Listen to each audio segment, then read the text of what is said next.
अस्सलाम वालेकुम viewers. Pakistani latest dramas की तमाम अपडेट्स जानने के लिए सबसे पहले आप मेरे चैनल को सब्सक्राइब कर लीजिए और साथ वाले बेल आइकॉन पर क्लिक करें ताकि हमारी लेटेस्ट वीडियो सबसे पहले देख सकें।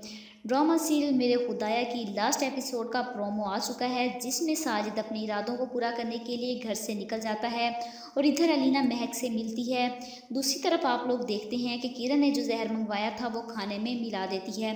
अलीना महक को साजिद के आगे डालने के लिए उसे बातों में लगाती है कि महक, जो तुमने मेरे साथ किया उसकी वजह से मेरी अम्मी और भाई मुझसे दूर हो गए और मुझे छोड़कर चले गए। मैं बिल्कुल अकेली रह गई हूँ। दुश्मनी तो तुम्हें मुझसे थी। जवाब में महक कहती है कि मैं तुमसे क्यों दुश्मनी करूँगी, हमारा दुश्मन तो सिर्फ एक है और वो साजिद है।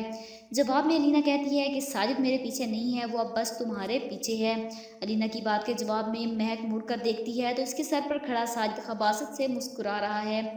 साजिद को देखकर महक डरती है और वहीं अलीना साजिद से कहती है कि अब ये तुम्हारे हवाले है, तुम्हारा जो जी चाहे तुम इसके साथ कर सकते हो।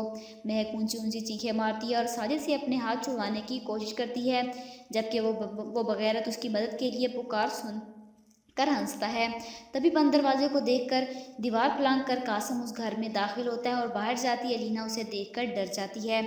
कासिम साहब उस अलीना के मुंह पर जोरदार थप्पड़ मारते हैं और इसका मतलब है कि कासिम साहब के सामने सारी सच्चाई खुल गई है और यहाँ पर और साजिद का इंजाम क्या हुआ है। साजिद की बीवी ने उसे जहर मिलाकर दे दिया, इस तरह साजिद की मौत हुई। आप लोगों का इसके बारे में क्या ख्याल है कि क्या साजिद की मौत इस तरह होनी चाहिए थी या नहीं? कमेंट बॉक्स में अपनी राय का इजहार ज़रूर कीजिएगा और साथ ही साथ मेरे चैनल को सब्सक्राइब कीजिएगा।